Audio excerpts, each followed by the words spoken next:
ended up moving here.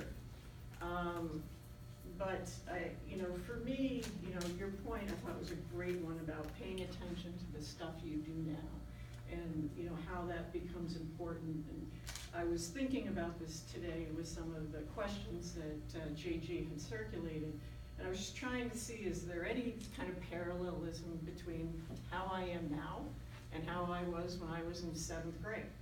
And so there was one thing that was interesting to me. When I was in 7th grade, the 5th grade, I went to a Catholic school, and we had one male teacher. The rest were all nuns. And this male teacher decided that he was going to start a football pool.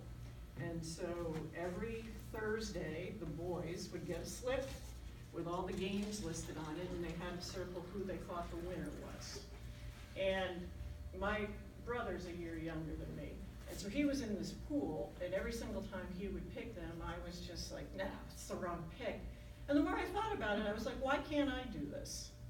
And so, my mother said, why can't you? And I went to the teacher and I said, well, why can't girls do it? And his response to me was, well, it's not that you can't, it's just that that would be too much time for me to go over all of those extra slips. Now, mind you, we're talking maybe about an extra 50 people, if that. And that really didn't sit well with me.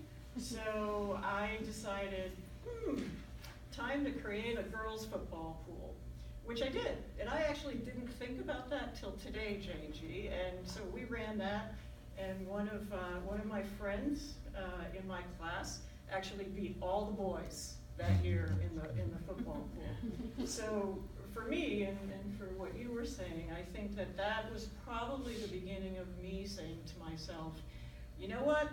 Sometimes when you get confronted with something, you just gotta step up, take the bull by the horns, and do what you can with it. And when I think of the word, when JG first asked me to participate in this, he's like, I'm gonna call it a Fierce Woman project. And I was like, it's a little scary. I mean, not really quite sure I would think of myself as that. But I think that really works well with the concept of taking something, the bull by the horns, facing it.